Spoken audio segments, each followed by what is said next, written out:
Walsh finally looked up, his tired eyes taking in the woman standing before his desk. Unlike Barnes, Walsh had been a police officer long enough to develop some instincts about people, and something about this arrest didn't feel right to him. "What's your name?" Walsh asked Eileen directly, his voice carrying a professionalism that had been completely absent from Barnes's approach.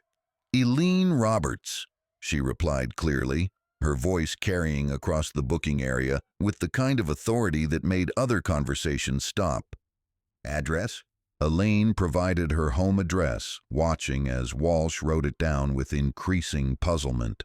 The address was in one of the most exclusive neighborhoods in the state, the kind of place where police officers were generally very careful about how they conducted themselves. "Occupation?" Walsh continued, his pen poised over the form. This was the moment Eileen had been waiting for. She looked directly at Barnes, who was standing beside her with smug satisfaction written across his face, then back at Walsh. "Attorney General of California." The pen froze in Walsh's hand. The background noise of the police station seemed to fade as her words registered with everyone within hearing distance.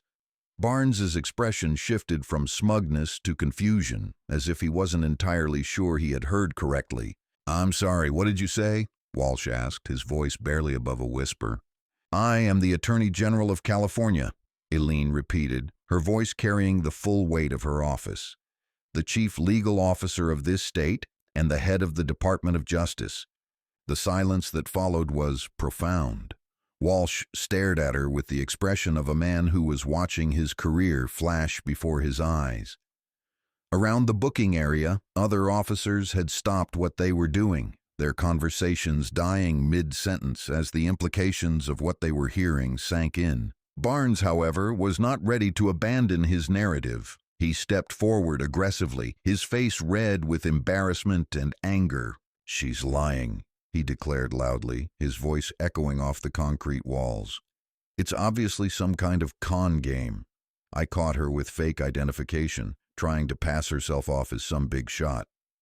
Walsh looked from Barnes to Eileen, then back again. His years of experience told him that something was very wrong with this situation, but he wasn't sure how to proceed. "Do you have any identification?" he asked Eileen carefully. "Officer Barnes confiscated my credentials during the traffic stop," Eileen replied. "You'll find my Attorney General badge in his possession, along with my driver's license and vehicle registration." All eyes turned to Barnes, who suddenly looked less confident than he had moments before. He reached into his pocket and pulled out the leather badge holder, placing it on Walsh's desk with obvious reluctance. Walsh opened the badge holder with trembling fingers, his face growing pale as he examined the official seal of the California Attorney General's office. The badge was unmistakably authentic, its weight and craftsmanship impossible to fake. Below it, Eileen's identification card bore her photograph and title in clear official lettering. "Jesus Christ," Walsh whispered, his voice barely audible. Barnes leaned over the desk, examining the badge as if seeing it for the first time. His face went through a series of expressions: confusion, disbelief, and finally dawning horror as the reality of the situation crashed down on him like a tidal wave. "That's impossible," he muttered, his voice shaking. "She was driving through a bad neighborhood. She was acting suspicious. People like her don't become Attorney General." The racism in his statement was so blatant that even the other officers in the booking area shifted uncomfortably. Walsh looked up at Barnes with an expression that mixed disgust with disbelief. "Barnes," Walsh said slowly, his voice carrying 25 years of authority, "do you have any idea what you've done?" Barnes's mouth opened and closed without sound, like a fish gasping for air. The confidence that had carried him through the arrest was evaporating, replaced by the cold reality of consequences he had never imagined. Eileen watched the exchange with the detached interest of someone who had predicted every moment of this scene. She had seen this pattern before: the initial arrogance, the doubling down on obvious lies, and finally, the dawning recognition that actions have consequences. "Sergeant Walsh," she said quietly, her voice cutting through the tension like a knife, I'm going to need to make a phone call. The small interrogation room felt smaller with each passing minute. Eileen sat in the uncomfortable plastic chair, her hands still bound by the handcuffs that Officer Barnes had refused to remove, despite Sergeant Walsh's increasingly urgent suggestions. The fluorescent light above flickered intermittently, casting dancing shadows across the scuffed walls that had witnessed countless confessions, denials, and desperate pleas over the years. Barnes stood apart from the others, his back against the wall like a cornered animal. His face had gone from red to white to a sickly green color that suggested his stomach was rebelling against the stress of his situation. Every few minutes he would glance toward the interrogation room where Eileen sat, his expression cycling through disbelief, anger, and growing panic. The door opened with a creak that seemed unnaturally loud in the tense atmosphere. Walsh entered, followed by a man Eileen didn't recognize. He was tall and thin, with the kind of nervous energy that suggested he had been pulled away from something important and wasn't entirely sure why he was here.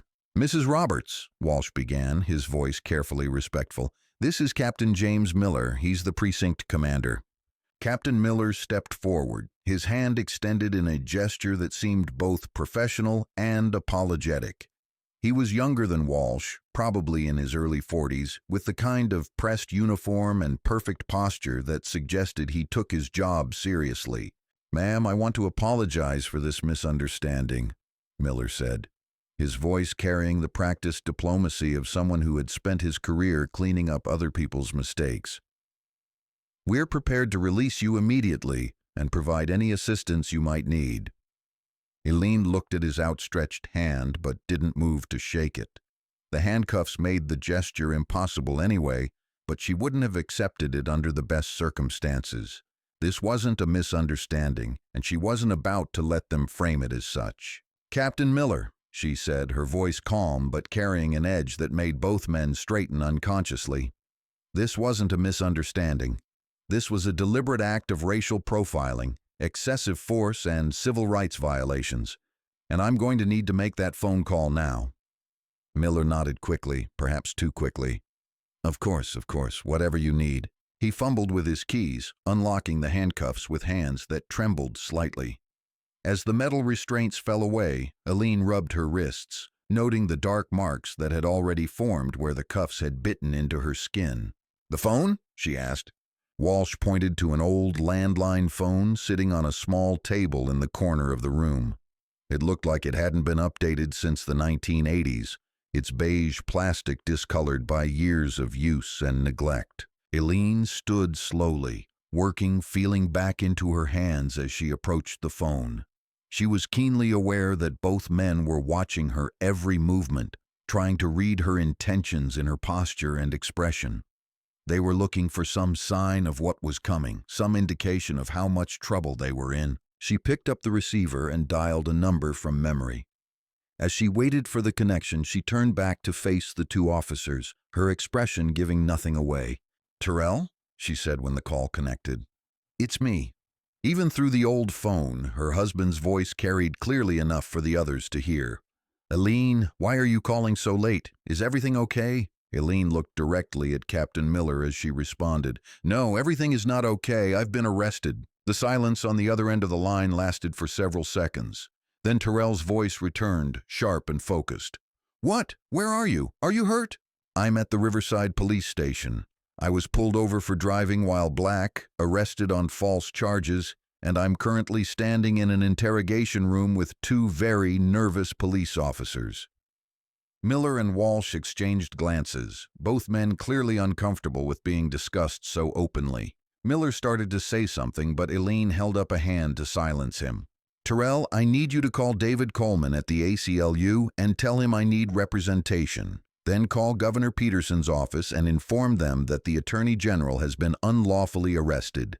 Finally, call Channel 7 News and tell them there's a story developing at the Riverside Police Station that they won't want to miss." Miller's face went pale. "Ma'am, please, there's no need to involve the media. We can handle this internally." Eileen covered the phone's mouthpiece with her hand and fixed Miller with a stare that could have melted steel. "Captain, You've had your chance to handle this internally. That opportunity ended when your officer decided to arrest the state's chief law enforcement official based on the color of her skin. She returned to her phone call. Terrell, I also need you to call my deputy, Isaiah Thompson, and tell him to prepare for a full investigation into this department's practices. We're going to turn over every stone and examine every case. Miller sank into a nearby chair, the weight of the situation finally hitting him with full force. This wasn't just about one bad arrest anymore. This was about to become a systematic examination of his entire department, with the full power of the state attorney general's office behind it. "How long until you can get here?" Eileen asked her husband. 20 minutes, came the reply. "I'm already in the car." "Good, bring the camera." She hung up the phone and turned back to face the two officers. Miller looked like he had aged 10 years in the last 5 minutes, while Walsh seemed to be calculating whether it was too late in his career to consider early retirement. "Gentlemen," Eileen said, settling back into her chair with the air of someone who had just taken control of a situation, "we have about 20 minutes before this room is going to be very crowded with lawyers, reporters, and federal investigators. I suggest you use that time wisely." Miller leaned forward, his hands clasped together in front of him like he was praying. "Ms. Roberts, what can we do to resolve this situation?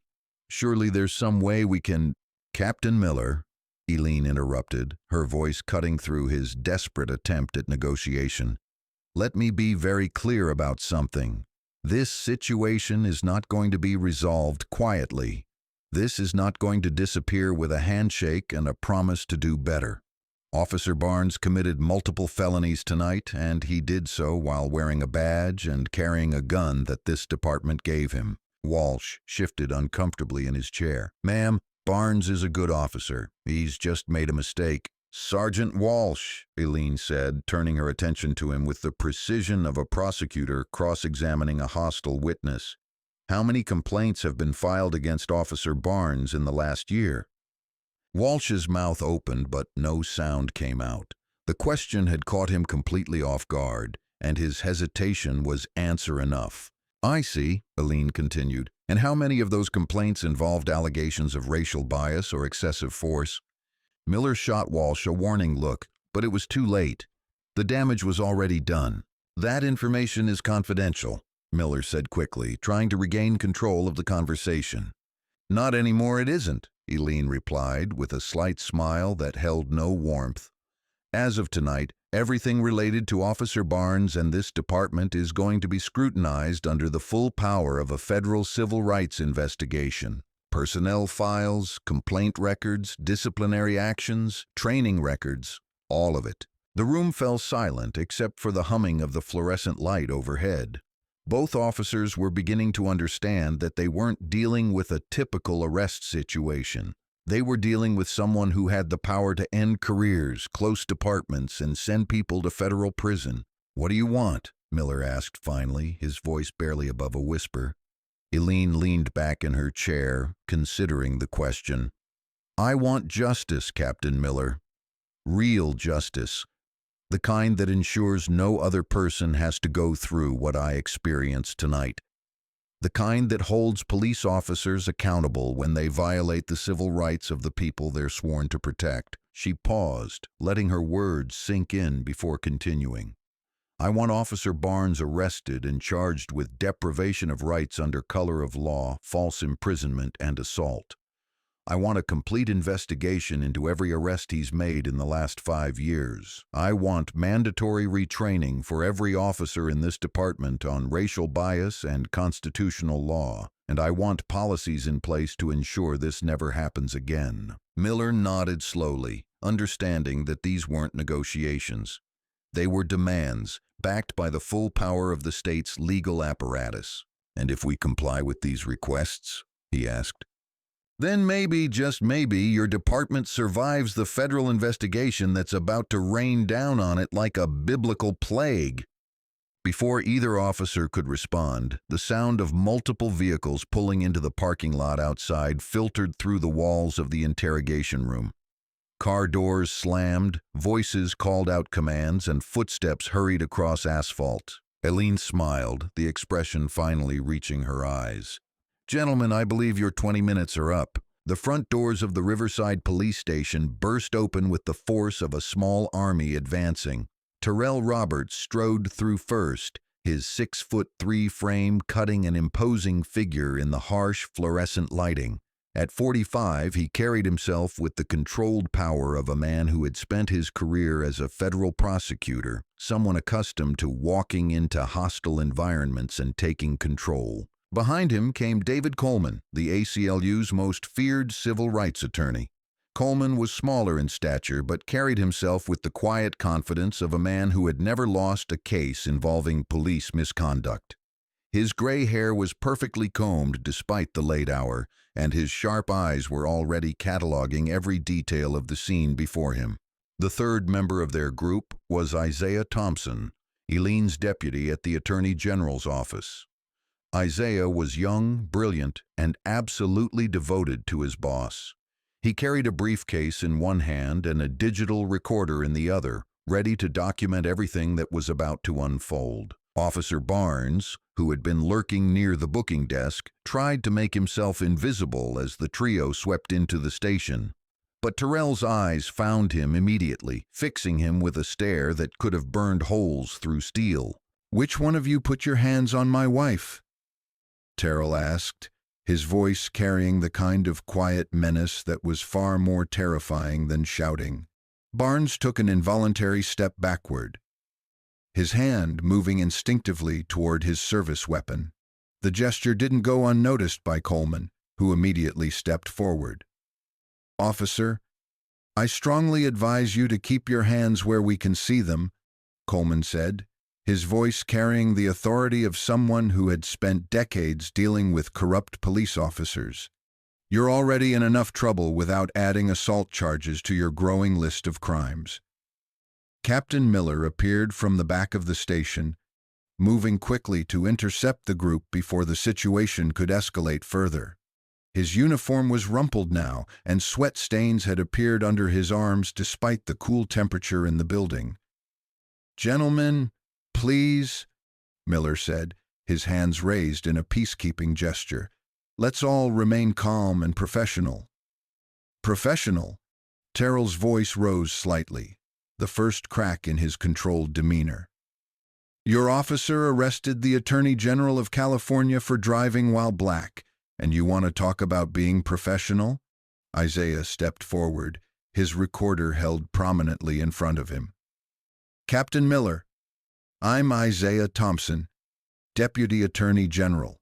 I'm here to inform you that, as of this moment, this entire department is under investigation for civil rights violations under federal law." Miller's face went even paler.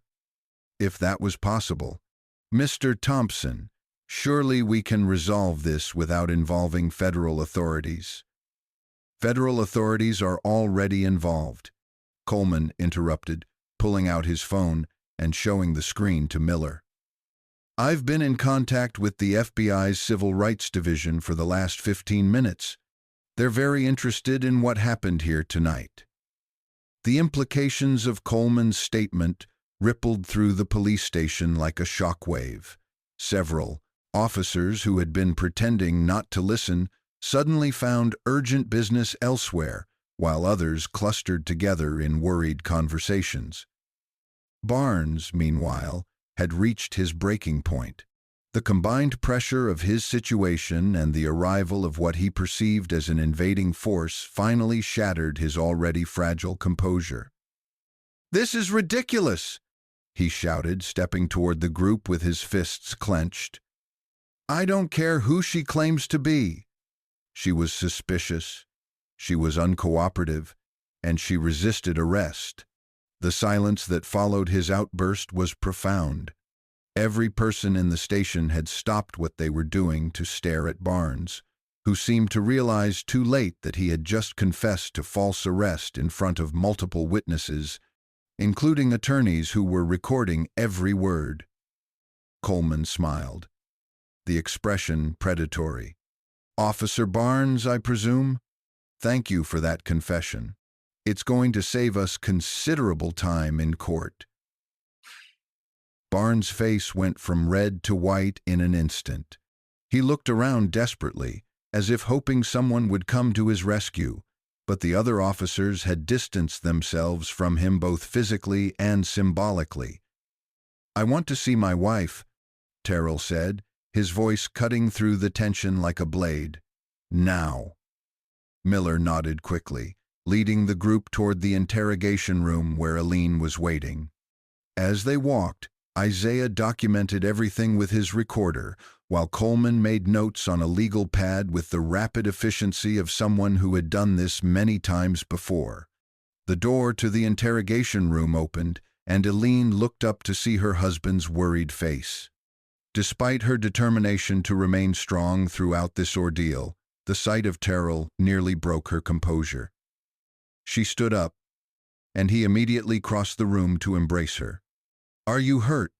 he asked, his hands gently examining the bruises on her wrists where the handcuffs had cut into her skin.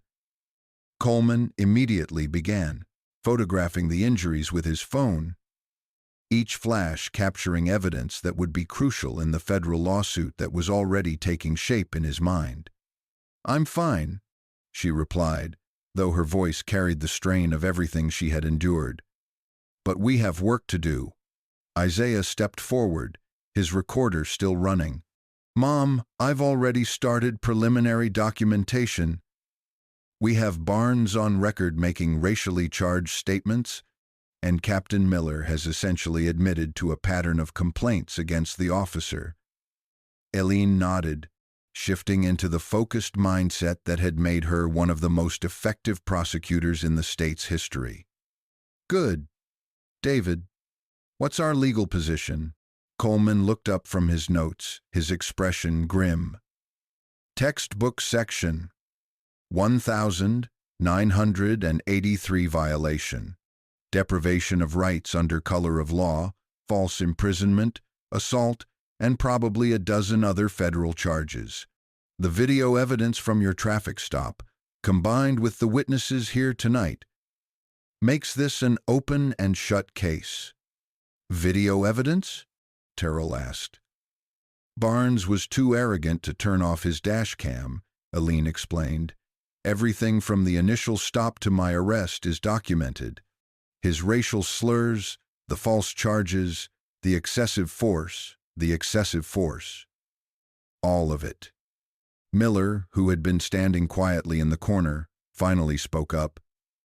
"Roberts, what can we do to make this right? Is there any way to resolve this without destroying the careers of good officers?" Eileen turned to face him, her expression softening slightly. "Captain Miller, I don't want to destroy good officers, but I won't tolerate bad ones, and I won't allow a system that protects them to continue operating." She walked to the window that looked out over the main area of the police station, where Barnes was now sitting alone at a desk, his head in his hands. Other officers gave him a wide berth, as if his disgrace was contagious. "Here's what's going to happen," Eileen said, her voice carrying the authority of her office. "Officer Barnes is going to be arrested tonight and charged with federal civil rights violations. This department is going to undergo a complete review by the Department of Justice. Every case Barnes has been involved in for the past 5 years is going to be examined for potential misconduct." She turned back to face Miller, her expression hardening. "And you, Captain, are going to explain to me how an officer with obvious racial bias and a history of complaints was allowed to continue patrolling the streets with a gun and a badge." Miller's shoulders sagged under the weight of her words. "Ma'am, I inherited most of these problems. Barnes was already on the force when I took command 2 years ago." "Then you should have cleaned house," Terrell interjected, his voice cold. "Instead, you enabled a racist to terrorize your community." Coleman looked up from his legal pad. "Captain, we're going to need access to Barnes's personnel file, his training records, any disciplinary actions, and all complaint records. Tonight. I can't authorize that without approval from the city attorney." "Then get the city attorney down here," Isaiah said firmly. "Because if we don't get voluntary cooperation, we'll get a federal subpoena within 24 hours.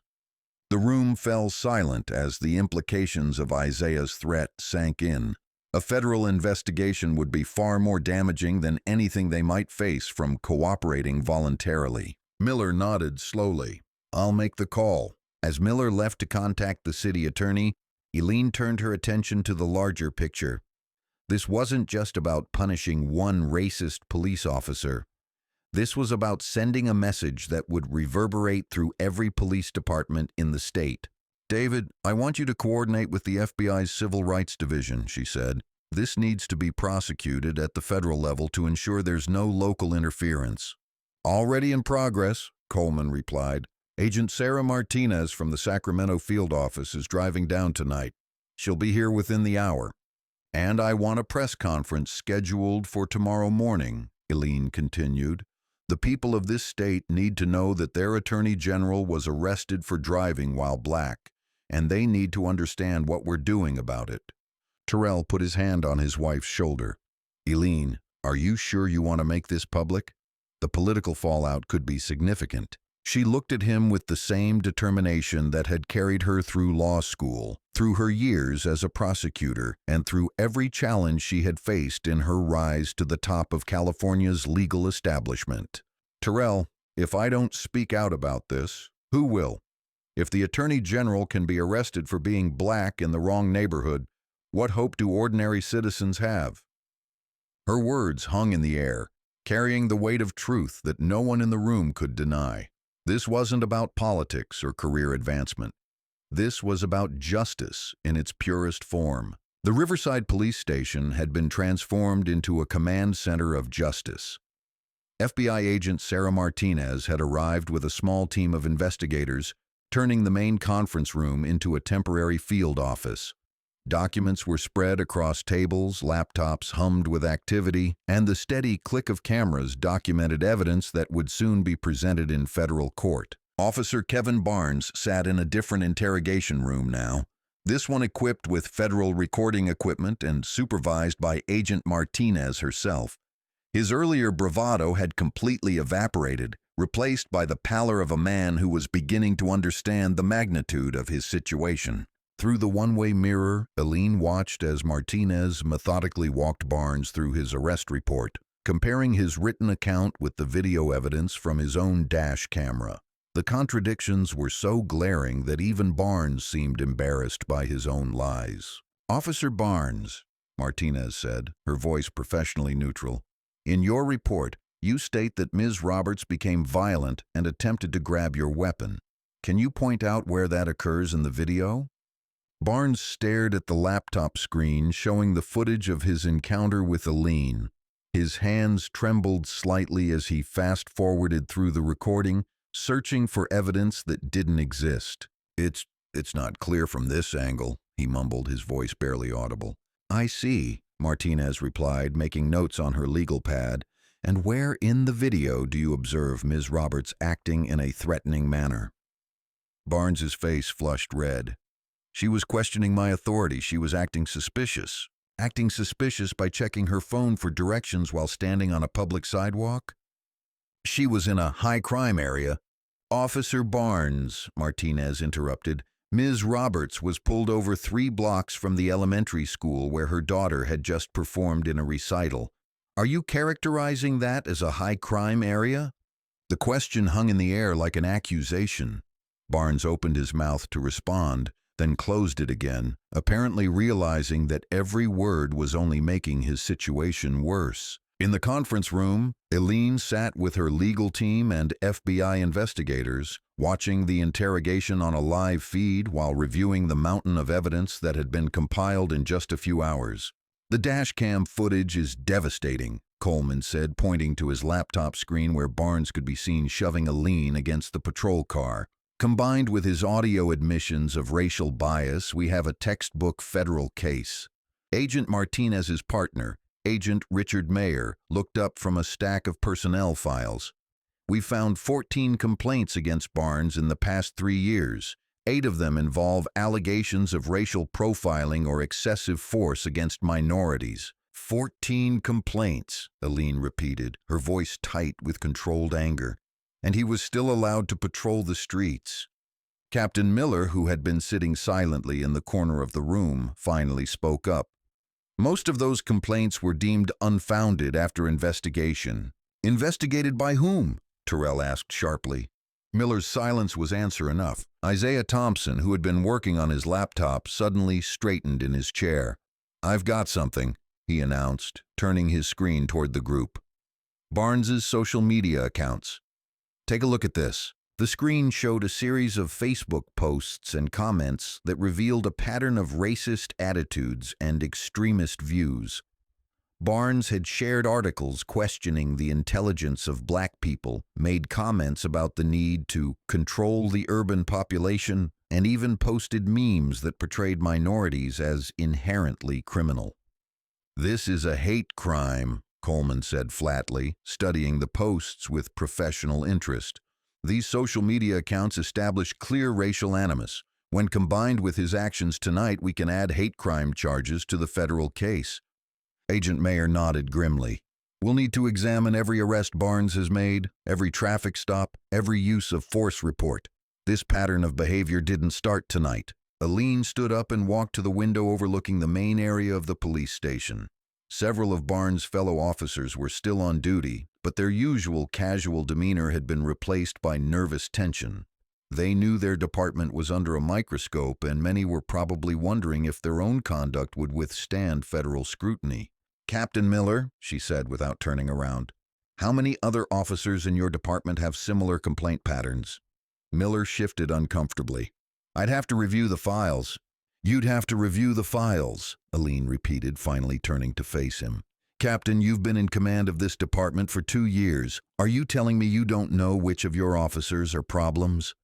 The accusation in her voice was unmistakable. Miller's failure to properly supervise his officers had enabled Barnes's misconduct, making him complicit in tonight's events. "Ma'am, we have over 60 officers in this department. I can't monitor every—" "You can, and you must," Aline interrupted, her voice rising slightly.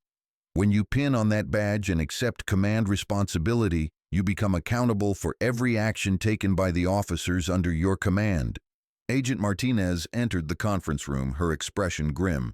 "Barnes is lawyering up. He's requested counsel and refuses to answer any more questions." "That's his right," Coleman said. "But frankly, we have enough evidence to prosecute without a confession. The video alone is sufficient for conviction." Martinez nodded. "We're prepared to take him into federal custody tonight. The charges will be deprivation of rights under color of law, false imprisonment, and civil rights violations with hate crime enhancements." "What about the other officers who witnessed the arrest and did nothing?" Isaiah asked. "Sergeant Walsh saw the video evidence and still allowed the booking to proceed." "We'll be looking at potential obstruction charges for anyone who participated in the cover-up," Martinez replied.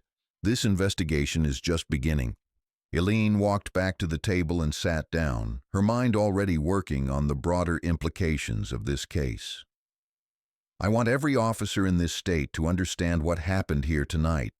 I want them to know that racial profiling will not be tolerated, that excessive force will be prosecuted, and that the badge is not a license to terrorize communities." She looked around the room at the assembled team of lawyers and investigators. "We're going to use this case as a catalyst for systemic change. New training requirements, stronger oversight, better complaint procedures, everything necessary to ensure this never happens again." Terrell leaned forward, concern evident in his voice. "Aline, you know there's going to be pushback. The police unions, conservative politicians, people who think you're being too harsh. Let them push back," she replied firmly. "I didn't become Attorney General to make friends with people who enable racism. I became Attorney General to ensure justice for everyone, regardless of their color or economic status." Agent Mayer looked up from his files. "Ma'am, we've also discovered that Barnes has been in contact with several known white supremacist groups online. His arrest tonight might have broader implications for domestic terrorism investigations." The revelation sent a chill through the room. This wasn't just about one racist police officer anymore. This was about the infiltration of law enforcement by extremist ideologies. "My God," Miller whispered, the color draining from his face. "I had no idea." "That's the problem, Captain," Aline said coldly. You had no idea because you weren't looking. You created an environment where someone like Barnes could flourish because you failed in your most basic responsibility as a leader. She stood up again, her presence filling the room. This department is going to be completely restructured. New leadership, new policies, new training, new accountability measures. And if you can't handle that level of change, Captain Miller, I suggest you start looking for a new career. The silence that followed was profound. Everyone in the room understood that they were witnessing more than just the aftermath of a wrongful arrest. They were seeing the beginning of a transformation that would affect law enforcement throughout the state. Agent Martinez checked her watch. We need to move Barnes to federal custody within the hour. The media attention this case is going to generate requires us to maintain absolute transparency in our procedures. Coleman nodded. I've scheduled a press conference for 8 a.m. tomorrow. By then, the story will already be breaking on social media and local news.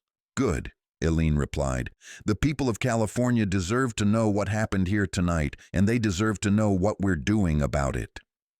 As the team continued their preparations for Barnes's arrest and the federal investigation that would follow, Eileen allowed herself a moment to reflect on the events of the evening. She had faced racism before, had been underestimated and dismissed throughout her career.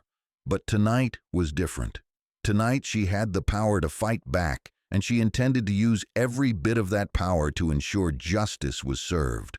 The badge that Barnes had mocked, the authority he had refused to recognize, would now be the instrument of his downfall. Justice, as she had told him hours earlier, always found a way. Dawn was breaking over Riverside as the first news vans began arriving at the police station. Word of the Attorney General's arrest had leaked through social media and police scanners, creating a feeding frenzy of journalists, activists, and curious citizens who sensed that something significant was unfolding. Eileen stood in the conference room, watching through the window as more and more vehicles arrived. Television crews were setting up equipment, radio reporters were conducting live broadcasts from the parking lot, and protesters were already gathering with hastily made signs demanding justice. Channel 7 is leading with the story, Isaiah reported, monitoring news feeds on his laptop. They're calling it the biggest civil rights story in California this year. Agent Martinez looked up from her paperwork. We've had calls from CNN, MSNBC, Fox News, and all the major networks. This is going national. Eileen nodded grimly. She had expected this level of attention, but seeing it unfold was still sobering. Every word she spoke from this point forward would be scrutinized, analyzed, and potentially used against her by political opponents. The governor's office has called 3 times, Terrell informed her, holding up his phone. Governor Peterson wants to speak with you before you make any public statements. I'll bet he does, Eileen replied with a slight smile. Peterson was a political ally, but she knew he was also concerned about the potential fallout from this incident. Having the state's attorney general arrested for driving while black was not the kind of story that made for easy political management. Coleman approached with a fresh stack of documents. The federal charges against Barnes have been filed. He's being transferred to Sacramento for arraignment this afternoon. Through the one-way mirror, they could see Barnes being led out in handcuffs, his head down and his face hidden from the cameras outside. A chorus of shouts erupted from the gathered crowd as the media spotted the perp walk. Officer Kevin Barnes, charged with federal civil rights violations, called out a reporter from Channel 5. Can you tell us why you arrested the Attorney General? Barnes said nothing, allowing his lawyer to guide him toward the waiting federal transport vehicle. His silence was perhaps the wisest decision he had made in the past 24 hours. Captain Miller appeared at the door of the conference room, his face haggard from a sleepless night. Ma'am, the mayor is here. He's requesting a meeting before you speak to the press. Eileen checked her watch. The press conference was scheduled for 8 a.m., still 90 minutes away. Send him in. Mayor Richard Kowalski entered the room with the cautious demeanor of a man walking through a minefield. He was a career politician in his 60s, someone who had built his reputation on avoiding controversy rather than confronting it. Attorney General Roberts, he began, his voice carefully neutral. "I want to express the city's deep regret for what happened last night. We're prepared to take immediate action to ensure this never happens again." Eileen studied him for a moment, reading the political calculation behind his words. "What kind of action, Mayor Kowalski?" "We're prepared to place Captain Miller on administrative leave pending a full investigation. We'll also implement immediate sensitivity training for all officers." "Sensitivity training," Eileen repeated, her tone making it clear what she thought of that suggestion. "Mayor, your police officer arrested the state's chief law enforcement official because of her race. Do you really think sensitivity training is an adequate response?" Kowalski shifted uncomfortably. "What would you suggest?" "I suggest you read the federal consent decree that's going to be imposed on your department," Agent Martinez interjected. "Because after what we've discovered in the last 12 hours, federal oversight is inevitable." The mayor's face paled. Federal oversight was the legal equivalent of having the government take control of local law enforcement, imposing new policies and procedures that could take years to satisfy. "Is there any way to avoid federal intervention?" Kowalski asked desperately. "That depends," Eileen replied. "Are you prepared to clean house? Are you willing to fire every officer with a pattern of misconduct? Are you ready to implement real accountability measures?" Kowalski nodded eagerly. "Yes, absolutely. Whatever it takes." "Then you can start by requesting Captain Miller's resignation," she said bluntly. "A leader who allows officers like Barnes to operate with impunity has no business commanding a police department." Miller, who had been standing silently by the door, straightened as if he'd been slapped. "Ma'am, I've served this community for 25 years, and in those 25 years, how many Officer Barnes have you enabled?" Eileen cut him off. "How many complaints did you ignore? How many citizens were mistreated while you looked the other way?" Miller had no answer, because they all knew the truth. His negligent leadership had created the environment that made last night's incident possible. "I'll submit my resignation this morning," Miller said quietly, his career ending not with recognition for his years of service, but with the shame of spectacular failure. Coleman looked up from his notes. "We need to discuss the press conference strategy. The media is going to ask about potential lawsuits, federal investigations, and political implications." "Keep it simple," Eileen replied. "We tell the truth. A police officer violated my civil rights because of my race. He's been arrested and will face federal prosecution. We're implementing reforms to ensure this never happens again." "The political angle?" Isaiah asked. "There are already rumors that this will affect your future ambitions." Eileen almost smiled at that. "Isaiah, if fighting racism hurts my political career, then I was never meant for politics in the first place." Agent Mayer entered the room with a laptop under his arm. "We've completed the initial review of Barnes' arrest records. In the past 2 years, 87% of his arrests involved minorities, despite the fact that this precinct is only 30% minority population. The statistics were damning, painting a clear picture of systematic racial profiling. Combined with his social media activity and complaint history, they created an undeniable pattern of discriminatory policing. We're also finding irregularities in evidence handling, report writing, and use of force documentation." Mayer continued. "Several of his cases may need to be overturned." Eileen nodded grimly. "How many people are sitting in prison right now because of false arrests by Officer Barnes? How many families have been destroyed by his misconduct? We're working with the Public Defender's Office to identify potential wrongful convictions." Agent Martinez replied, "It's going to be extensive." The scope of the investigation was expanding beyond what anyone had initially imagined. What had started as one racist police officer's bad decision was revealing a systemic pattern of misconduct that had affected dozens, possibly hundreds, of cases. "Ma'am," Terrell said gently, "it's time to prepare for the press conference. The crowd outside is getting bigger." Eileen walked to the window and looked out at the scene below.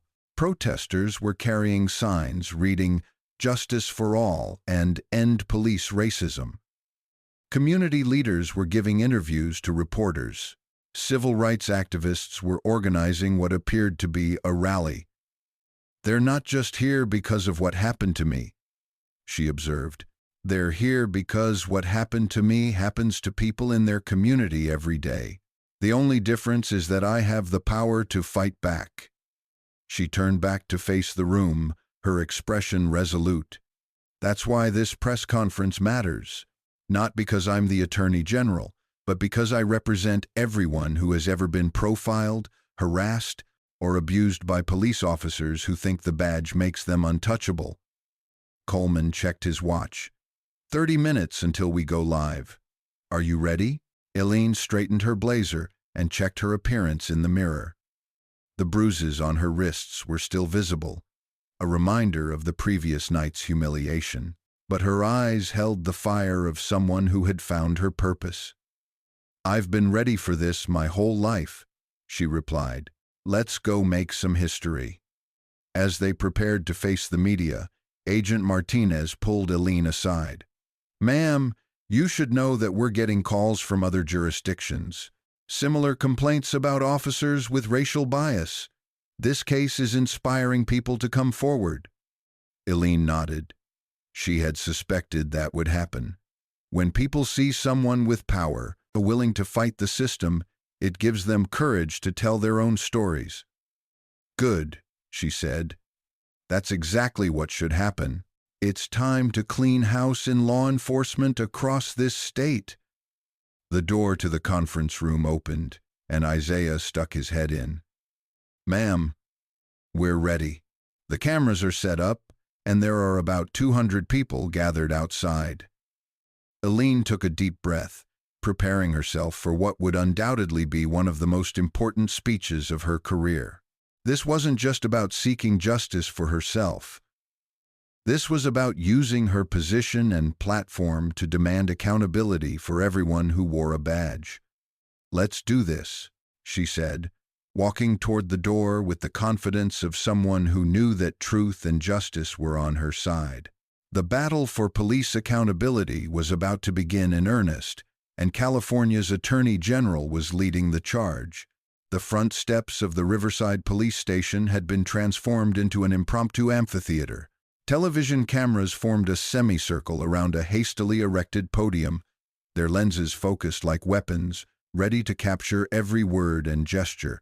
Behind them, a crowd of nearly 300 people had gathered, their faces reflecting a mixture of anger, hope, and anticipation. Eileen emerged from the building flanked by Agent Martinez, Coleman, and her husband Terrell. The morning sun caught the gold badge visible on her blazer, the same badge that Officer Barnes had dismissed as fake just 12 hours earlier.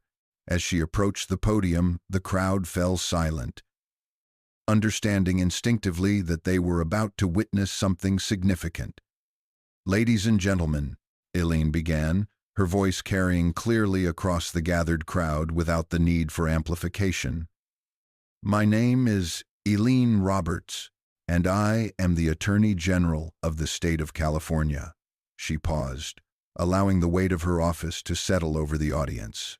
Behind her, the police station loomed like a symbol of the very system she was about to challenge.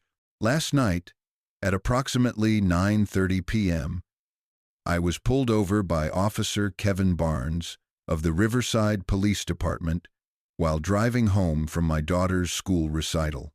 I was arrested, handcuffed, and charged with resisting arrest, disorderly conduct, and assault on a police officer." Murmurs rippled through the crowd as people processed what they were hearing. Several reporters leaned forward, their pens moving rapidly across notepads. "These charges were fabricated," Eileen continued, her voice growing stronger. "I was arrested for one reason and one reason only. I am a black woman who questioned why I was being detained without cause." The crowd erupted in angry voices, but Eileen raised her hand for silence. "Officer Barnes did not know who I was when he arrested me. In his mind, I was just another black person to be intimidated and humiliated.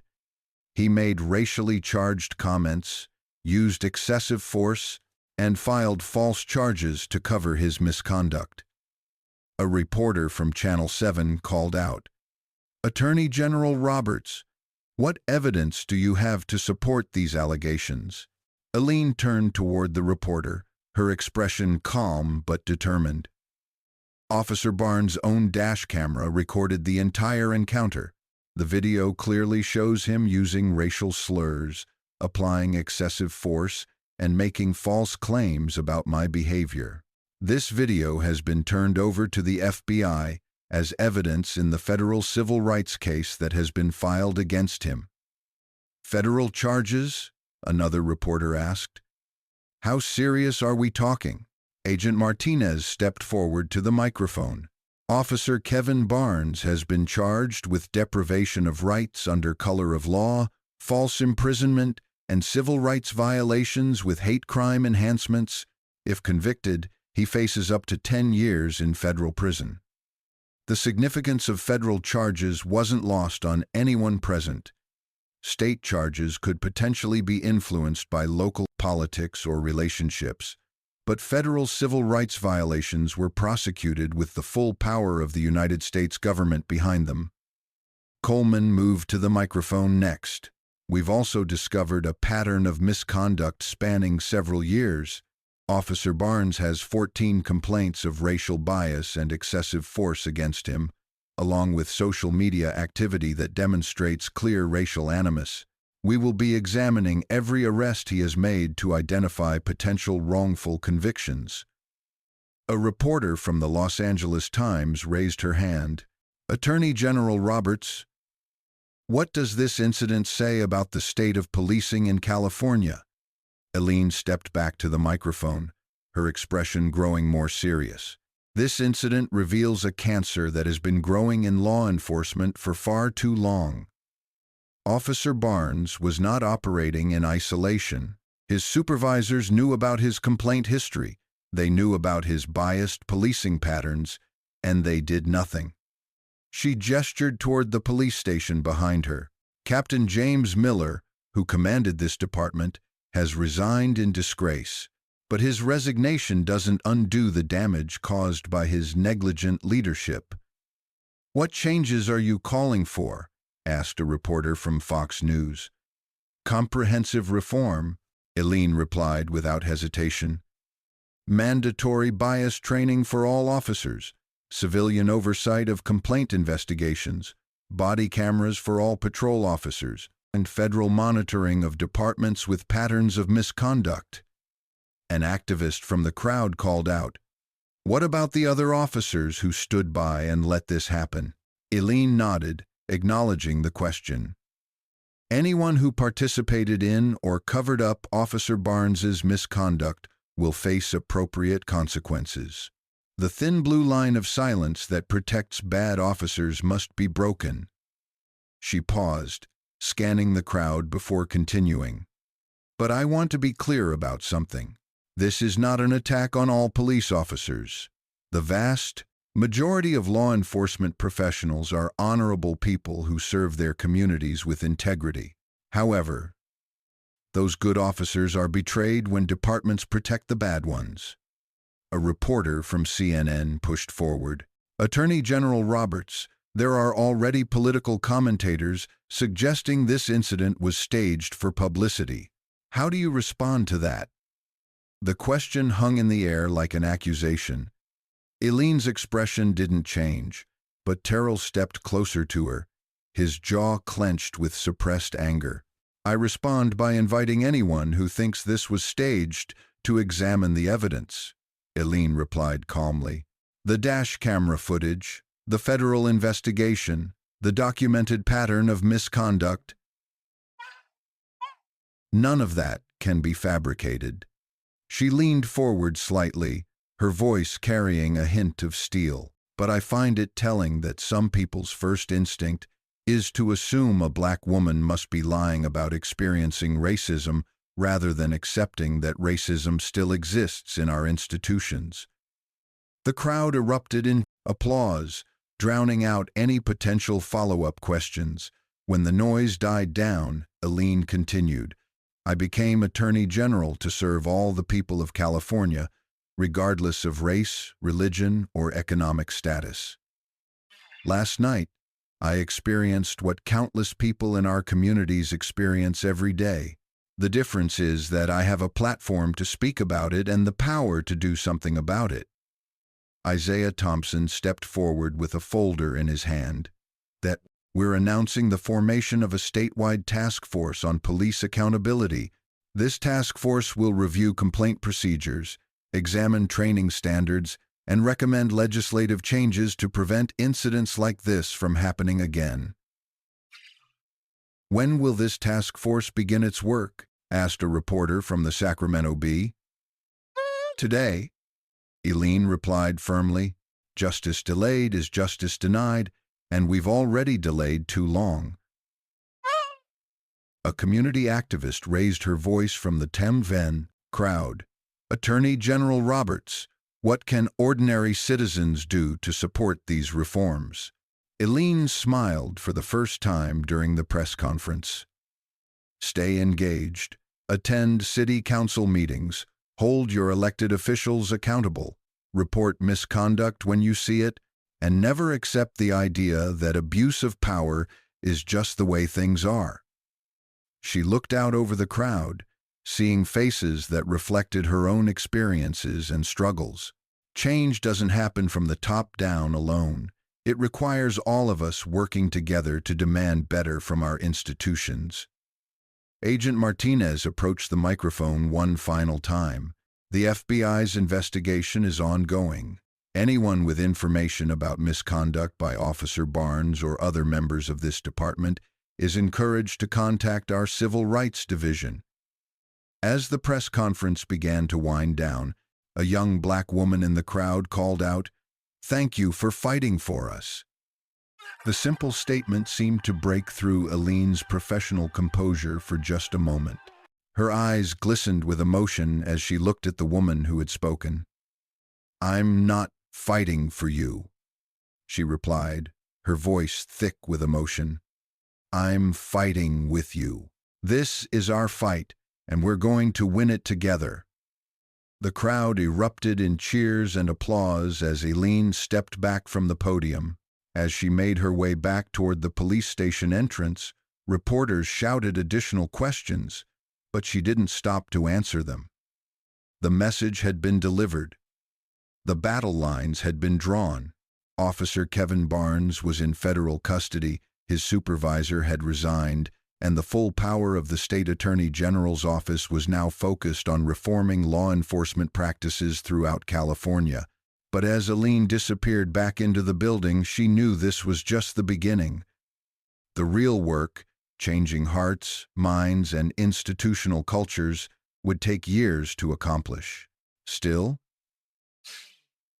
for the first time since her ordeal began, she felt hopeful. The truth was out, the evidence was overwhelming, and the momentum for change was building. Justice, she reflected, really did have a way of making itself known. 2 weeks after the press conference, the FBI field office in Sacramento hummed with activity that would have been unthinkable just a month earlier. Agent Sarah Martinez had been reassigned to lead what was now being called the largest civil rights investigation in California's recent history. Her team had grown from 3 agents to 15, with additional support staff and forensic accountants working around the clock. The conference room that had become their command center was wallpapered with organizational charts, timeline maps, and photographs documenting years of misconduct that were only now coming to light. At the center of it all was a simple timeline that began with Officer Kevin Barnes' hiring 5 years ago and ended with his federal arrest. The Barnes case was just the tip of the iceberg, Martinez explained to Eileen during one of their daily briefings. We've identified at least 12 other officers in the Riverside Department alone who show similar patterns of discriminatory enforcement. Eileen studied the evidence board with the trained eye of someone who had spent her career building cases against complex criminal organizations. What she saw was essentially a conspiracy, not planned or organized, but a cultural conspiracy that had allowed racist policing to flourish unchecked. "What about other departments?" she asked. "Are we seeing similar patterns elsewhere?" Agent Mayer looked up from his laptop, where he had been analyzing arrest data from across the state. "The complaint hotline we established has received over 300 calls in 2 weeks. We're seeing credible allegations from Los Angeles, San Francisco, Oakland, Fresno, and at least a dozen smaller departments." But not entirely surprising to Eileen. She had suspected, and for years, that the Barnes incident was representative of a much larger issue, but even she hadn't anticipated the sheer volume of misconduct that was being reported. Isaiah Thompson entered the conference room carrying a thick stack of legal documents. "The wrongful conviction review is yielding results," he announced grimly. "We've identified at least 23 cases where Barnes' testimony was the primary evidence, and where his reports show signs of fabrication." 23 people, Eileen repeated, the weight of those words settling over her. 23 people who may have been wrongfully convicted because of one racist police officer. "And that's just Barnes," Mayer added. "When we expand the review to include the other officers we've identified, we're looking at potentially hundreds of tainted cases." The human cost of systemic racism in law enforcement was becoming clear in ways that statistics alone could never capture. Each wrongful conviction represented a life destroyed, a family torn apart, a community's trust in justice shattered. Coleman, who had been working with the ACLU to coordinate legal challenges to the tainted convictions, looked up from his notes. "We've got 3 cases where people are currently serving prison sentences based primarily on Barnes' testimony. One of them is a teenager who was sentenced to 5 years for assault charges that appear to have been completely fabricated." "Get him out," Eileen said immediately. "Today. Whatever it takes, get them out of prison while we sort this out." "Already in progress?" Coleman replied. "Emergency appeals are being filed this afternoon." Agent Martinez pulled up a new document on her laptop. "We've also made progress on Barnes's extremist connections. He was an active member of at least 3 white supremacist online forums, and he had been sharing tactical information about police procedures with known hate groups." The revelation sent a chill through the room. The idea that a sworn police officer had been providing information to extremist groups represented a threat to public safety that went far beyond individual acts of misconduct. "Domestic terrorism implications?" Eileen asked. "Potentially," Martinez replied. "The FBI's domestic terrorism unit is now involved. They're tracking the information Barnes shared and assessing whether it was used to target specific communities or individuals." Terrell, who had been quietly observing the briefing, finally spoke up. "How is Barnes handling federal custody? Any chance he's cooperating?" "He's not talking," Martinez replied. "His attorney has advised him to remain silent, which is probably smart given the evidence we have against him. But his silence won't save him from conviction." Isaiah pulled up another document on his tablet. "We're also seeing political fallout. 3 state legislators have called for emergency hearings on police reform, and Governor Peterson has announced support for new legislation requiring federal oversight of departments with complaint patterns." "The political momentum is building," Eileen observed with satisfaction. "But we can't rely on politics alone. Real change requires changing the culture of law enforcement from the ground up." Agent Mayer highlighted a section of his report. "Speaking of culture, We've identified what appears to be a network of officers across multiple departments who shared Barnes's extremist views. They communicated through encrypted messaging apps and shared tactics for avoiding accountability. The hum of the FBI's Sacramento field office was unlike anything Eileen had experienced during her decades in the justice system. It wasn't the hurried chaos of a trial prep room or the hushed tones of a law library at midnight. No, this was the vibration of a machine in motion, federal justice grinding to life with relentless precision. Every desk was covered with evidence folders, printouts of personnel files, and thick binders of case law. Agents moved like clockwork, the sound of keyboards and phones creating a rhythm that reminded Eileen of a war room rather than a government office. She stood at the long evidence board, arms folded, eyes locked on the photographs pinned in neat rows. At the center was Officer Kevin Barnes, his mugshot now part of federal records. Radiating out from him were a dozen other officers, men and women from Riverside PD, whose complaint histories and enforcement patterns bore a disturbing resemblance to his. Agent Sarah Martinez walked up beside her, tapping a marker against the board. "Barnes isn't a lone wolf," she said flatly. "He's part of a pattern. 12 officers, maybe more. All using the same tactics: phony stops, inflated charges, and disproportionate targeting of minorities." Eileen's jaw tightened. She had expected misconduct, but not this scale. "What you're describing," she said, "isn't just bad policing. It's a conspiracy of silence.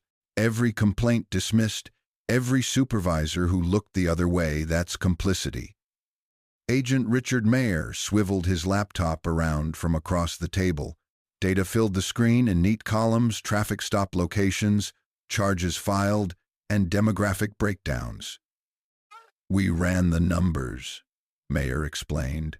"In Riverside, Barnes arrested minorities in 87% of his cases, despite the population being less than one-third minority. It's statistically impossible without bias driving it." Eileen leaned closer, her eyes narrowing. "And the other officers?" "Almost identical patterns," Mayer said. "They covered each other's reports, co-signed falsified statements, and even shared arrest quotas over encrypted messaging apps. We've traced them to private chat groups where they mocked community members, bragged about arrests, and encouraged each other to teach lessons to anyone who questioned them."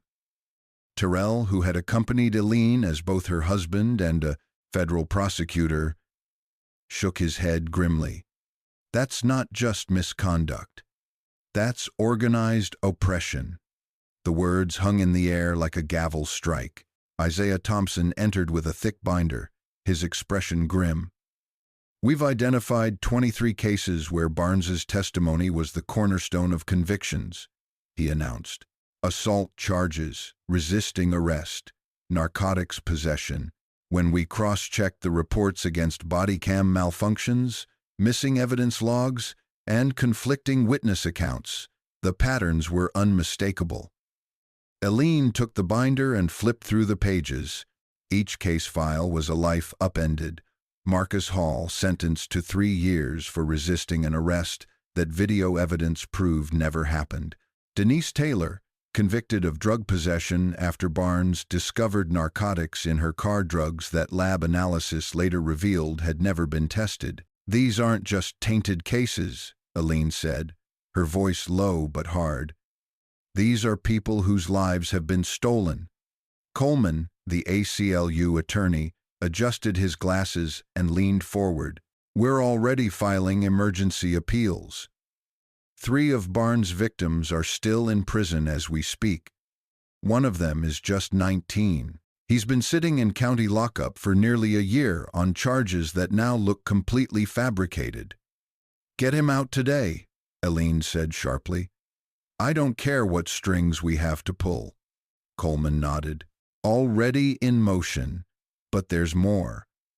Some of these cases were used by prosecutors to justify harsher sentencing enhancements. That means Barnes's lies multiplied their damage across dozens of courtrooms. Eileen slammed the binder shut. Then we unravel every one of them. If this department poisoned the well, we're going to purify it drop by drop. Agent Martinez motioned toward another evidence board where screenshots from Barnes's social media accounts were displayed. They were sickening. Memes mocking minorities, posts defending police shootings before investigations had even begun, comments suggesting the urban population needed strong control. We've confirmed Barnes was active in 3 white supremacist online forums, Martinez explained. He wasn't just venting. He was trading tactical knowledge, how to phrase reports to survive internal review, how to trigger stops without probable cause, even how to disable dash cams without alerting supervisors. Eileen felt a chill creep up her spine. He was training others. Martinez nodded. And the reach goes beyond Riverside. We've traced communications to officers in Los Angeles, Fresno, even smaller departments in Northern California. It's not an official network, but it might as well be. These men and women are reinforcing each other's racism under the cover of professional authority.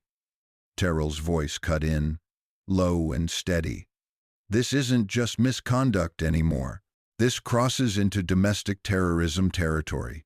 If sworn officers are coordinating with extremist groups, they're weaponizing law enforcement against citizens. The silence in the room was heavy, broken only by the distant hum of photocopiers. Everyone knew the implications.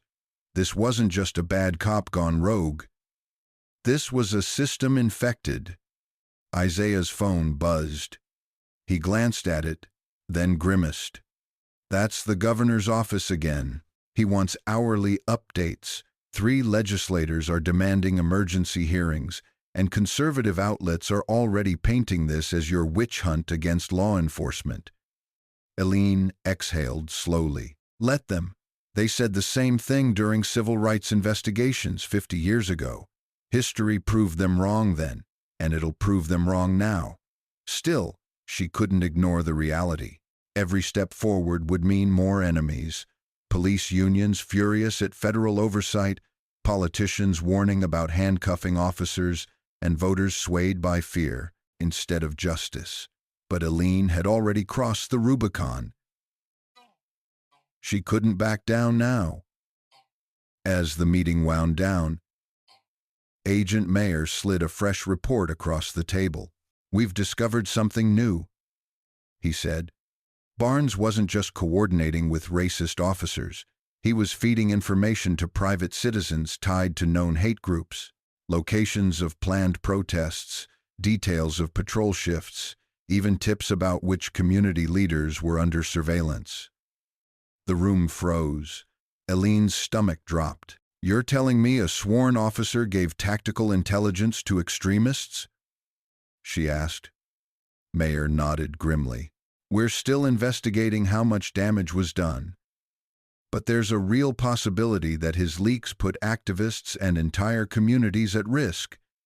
Eileen sat back, the weight of it all pressing on her. This wasn't just about Barnes anymore.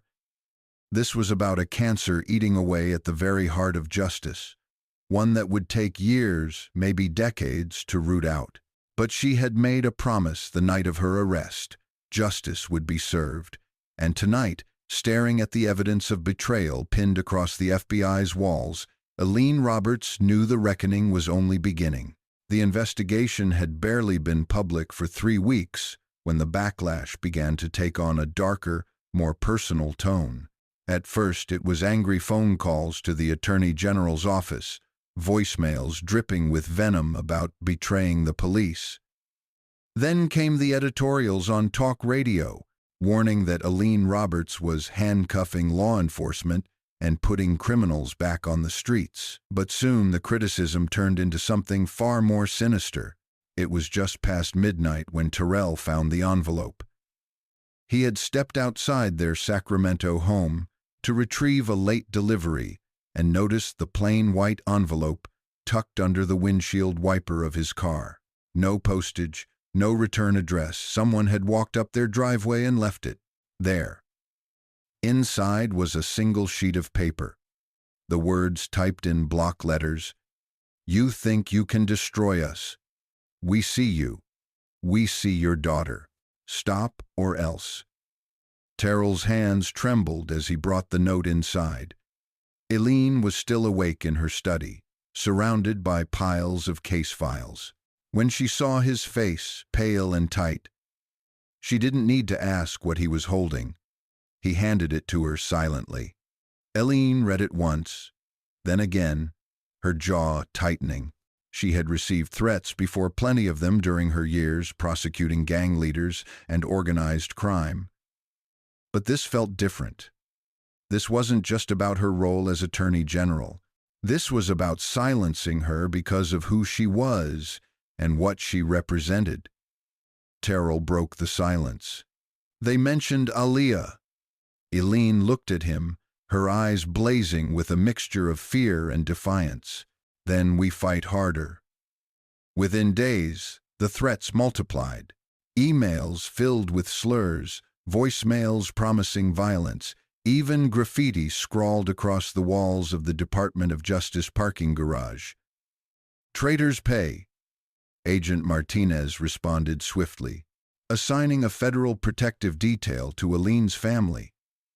2 black SUVs with tinted windows now sat outside their home day and night. Agents rotating in 12-hour shifts. Aaliyah, just 14, was escorted to and from school by plainclothes marshals. She hated it. "Mom, everyone stares at me," she said one morning, her violin case slung over her shoulder. "They think I'm some kind of criminal. Why do I need bodyguards just to go to orchestra practice?" Eileen knelt in front of her daughter, brushing a curl from her face. "Because you're not just my daughter, sweetheart. You're their target too, and I won't let anyone hurt you." Aaliyah's eyes filled with tears, but she nodded, clutching her violin as if it were a shield.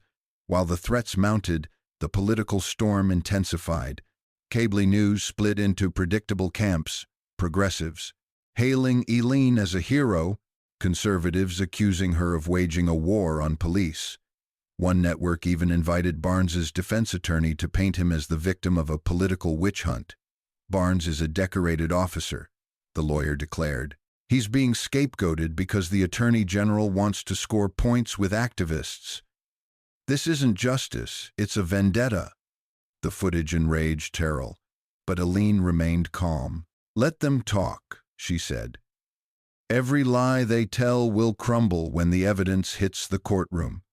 Still, she couldn't ignore the effect on her staff. Anonymous online smear campaigns targeted Isaiah Thompson and David Coleman, labeling them anti-police radicals.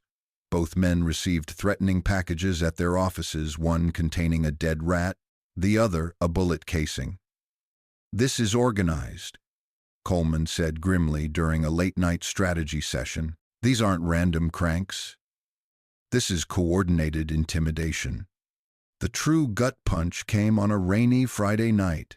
Eileen and Terrell were sitting in the living room, exhausted after a day of depositions, when the motion sensors in their backyard lit up. Within seconds, federal agents stationed outside were shouting commands. Flashlights swept the wet grass. A man dressed in dark clothing bolted toward the fence, slipping in the mud as agents closed in. He didn't make it far. 2 marshals tackled him before he reached the street. Eileen and Terrell watched from the window as the man was cuffed and hauled toward a waiting SUV. Even from a distance, Eileen could see the hate etched into his expression. Later that night, Agent Martinez briefed them on what they had found. The man's backpack contained rope, duct tape, and a handwritten map of their home. He wasn't just trespassing, he was planning an attack. "White supremacist ties," Martinez said flatly. "He's part of the same online forums Barnes frequented. We believe he was acting on encouragement from others in the network." Terrell put his arm around Eileen, but she didn't flinch. Instead, She walked over to the evidence bag, holding the map, and stared at it for a long moment. "They came to my home," she said finally, her voice low and steady. "That means they're afraid, and if they're afraid, it's because we're winning." The following week, Martinez's team raided multiple homes connected to the extremist forums. They seized computers, weapons caches, and encrypted phones linking at least 6 more officers to racist networks. Some were already suspended. Others were still patrolling the streets. "This is bigger than we thought," Mayor told Eileen during a briefing. "It's not just Riverside. It's statewide, maybe nationwide." Barnes was one node in a web that stretches far beyond California. Eileen felt the weight of the revelation. The battle she thought she was fighting in one police department was becoming something much larger. A war against systemic infiltration of extremist ideology into law enforcement itself. The night after the raids, Eileen returned home to find Aaliyah waiting up for her. The girl's eyes were red from crying, her violin resting across her lap. "Mom," she whispered, "why do they hate us so much?" Eileen sat beside her, pulling her into her arms. For a moment, the Attorney General was gone, replaced by a mother holding her frightened child. "They don't hate us," Eileen said softly. "They hate what we represent, that the world is changing, and they can't stop it." Aaliyah nodded, but her tears didn't stop. "What if they come back?" Eileen tightened her embrace. "Then we'll be ready, and we'll never stop fighting." But as she said the words, her gaze fell on the window, on the darkness beyond the glass, where danger still lurked. For the first time, she wondered not just if justice could prevail, but if her family would survive the storm that was still coming. The federal courthouse in Sacramento was a fortress that morning. Metal barricades lined the sidewalks, and every street within 3 blocks was patrolled by federal marshals. The trial of Officer Kevin Barnes had become a national spectacle, not just because the defendant was a police officer facing federal civil rights charges, but because his victim was the Attorney General of California. Reporters from every major network filled the press pen, their cameras pointed at the courthouse doors. Protesters held signs reading, "Justice for all," and "No one above the law." Counter-protesters waved flags, chanting slogans about supporting the blue. The air crackled with tension, as if the country itself was waiting to see which way justice would turn. Inside the courtroom, Eileen sat in the front row behind the prosecution table. She wasn't there as the victim, not officially. This was the people of the United States versus Kevin Barnes. But her presence was inescapable. Every juror stole glances at her. Every camera lens lingered. The prosecution wasted no time. They played the dashcam footage in full, the video filling the courtroom with the brutal reality of that night. Barnes's mocking tone, the unnecessary force, the slurs, the false charges he rattled off as if reciting a grocery list. Jurors winced. Even Barnes' own attorney shifted uncomfortably. Then came the witnesses. Sergeant Walsh, visibly shaken, admitted that he had allowed the booking to proceed despite doubts. Agent Martinez laid out the extremist forums Barnes frequented, showing screenshots of his racist posts. And finally, Coleman presented the statistics. Barnes' pattern of arrests, his disproportionate targeting of minorities, the dozens of complaints dismissed without proper review. When the prosecution rested, there was no mistaking the weight of the evidence. Barnes' attorney tried everything, painting him as a hard-working officer, arguing the dashcam footage. It was taken out of context, even suggesting Eileen had staged her own arrest for political gain. But the defense unraveled when Barnes himself took the stand. "People like her," he muttered, pointing toward Elaine, "think they can tell cops how to do their jobs. She disrespected me. She resisted. she got what she deserved. The courtroom fell silent. The jurors' faces hardened. The words sealed his fate. After just 4 hours of deliberation, the jury returned. On the charge of deprivation of rights under color of law, we find the defendant guilty. On the charge of false imprisonment, guilty. On the charge of civil rights violations with hate crime enhancements, guilty. Barnes' face crumpled as the words echoed through the courtroom. For the first time, his swagger was gone. He was no longer the man who had declared, "In this neighborhood, I am justice." Now, justice had turned on him. But outside the courthouse, justice wasn't so clear-cut. As news of the guilty verdict spread, a small group of extremists erupted in violence. Firecrackers, disguised as gunshots, sent the crowd into panic. Shouts turned into screams. A man lunged at the barricades, swinging a metal pipe at a federal marshal. For a terrifying moment, chaos threatened to drown the victory inside. Eileen, still in the courthouse lobby, watched the scene unfold through the tall glass windows. Agents rushed to contain the violence. Marshals tackled the attackers, and tear gas dispersed the crowd. It was over within minutes, but the message was unmistakable. Barnes was only one man. The ideology he embodied still had teeth. That night, Eileen addressed the nation from the steps of the courthouse. The bruises from her handcuffs were still faintly visible on her wrists, a reminder of how the ordeal had begun. But her voice was steady, her gaze unwavering. Today, justice was served. A jury of citizens affirmed that no badge, no gun, no uniform places anyone above the Constitution. Officer Kevin Barnes believed his power gave him license to humiliate and oppress. He was wrong. She paused, letting the words sink in as cameras clicked. But let us be clear, this case was never just about me. It was about every person who has been profiled, silenced, or brutalized and told that their pain didn't matter. It was about families torn apart by wrongful convictions, about communities living under the shadow of fear instead of the protection they deserve. The crowd outside the courthouse, protesters, supporters, even reporters, fell into a reverent silence. We will reform our institutions. We will hold officers accountable, and we will root out extremist ideologies wherever they hide, whether in online forums or behind police badges. Because justice is not the property of the few, it belongs to us all. She looked directly into the cameras, her voice rising with conviction. To those who think intimidation will silence us, know this: we are not afraid. We are not backing down. Justice is stronger than hate. And tonight, we have proven that truth.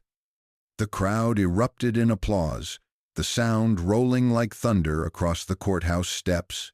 Weeks later, Barnes was sentenced to 15 years in federal prison. Federal oversight was imposed on Riverside PD, and investigations spread across the state. Dozens of wrongful convictions tied to Barnes and his network were overturned. Families reunited, lives restored. But for Eileen, the true victory wasn't Barnes's sentence. It was the sight of her daughter, Aaliyah, performing at her next recital with confidence unshaken. The girl who had once asked, "Why do they hate us?" now stood on stage, bow in hand, eyes shining with pride. Eileen knew the fight wasn't over. Extremism, racism, abuse of power, these battles would continue long after Barnes's name faded into history. But that night, as she applauded her daughter's music, she felt something she hadn't in weeks: hope, because justice, though slow and often painful, had proven itself unbreakable.